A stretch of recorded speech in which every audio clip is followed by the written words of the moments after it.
Hello everyone, welcome to our channel. Telugu రాష్ట్రాల్లో ఎడతెరిపి లేకుండా కురుస్తున్నటువంటి భారీ వర్షాలు వివరాల్లోకి వెళ్దాం. వాతావరణ పరిస్థితులు ఏంటి, అల్పపీడన ప్రభావం ఎన్ని రోజుల పాటు ఉండనుంది తెలుగు రాష్ట్రాల మీద తెలుసుకునే ముందు మీరు ఇంకా మన ఛానల్ కనుక సబ్స్క్రైబ్ చేయనట్లయితే వెంటనే సబ్స్క్రైబ్ చేయండి. రెండు తెలుగు రాష్ట్రాల్లోనూ అత్యధికంగా ఉత్తర తెలంగాణ, దక్షిణ తెలంగాణ ప్రాంతాల్లో భారీ వర్షాలు నమోదవుతున్నాయి. ప్రాంతాల వారీగా వనపర్తి, నాగర్ కర్నూల్, నల్గొండ, మహబూబ్ నగర్, వికారాబాద్, రంగారెడ్డి, గద్వాల్ ప్రాంతాల్లో భారీ వర్షాలు కురుస్తాయి. దాదాపుగా 20 సెంటీమీటర్ల వర్షపాతం.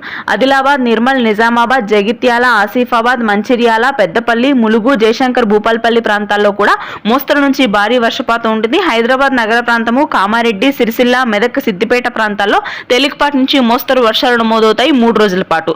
అల్పపీడనం నేరుగా మనకి ఉత్తర ఒరిస్సా మీదుగా విస్తరించడంతో ఉత్తర తెలంగాణ, అదేవిధంగా ఉత్తర కోస్తాలోని శ్రీకాకుళం, విజయనగరం, విశాఖపట్నం, పార్వతీపురం, మన్యం, మల్లూరు సీతారామరాజు, తూర్పుగోదావరి, పశ్చిమ గోదావరి జిల్లాలో మోస్తరు నుంచి భారీ వర్షపాతానికి పలు లోతట్టు ప్రదేశాలన్నీ జలమయమయ్యాయి. మధ్యాంధ్ర, గుంటూరు, కృష్ణా, కోనసీమ ప్రాంతాల్లో ఆకాశం మేఘావృతమై తేలికపాటి జల్లులు నమోదవుతాయి. రాయలసీమలోని అనంతపురం, పుట్టపర్తి, సత్యసాయి, కడప, కర్నూలు ప్రాంతాల్లో మోస్తరు వర్షపాతం నమోదవుతుంది. మిగిలిన అన్ని ప్రాంతాల్లో పొడి వాతావరణం ఉంటుంది. ఇది ప్రస్తుతానికి ఉన్న వెదర్ అప్డేట్. Thank you.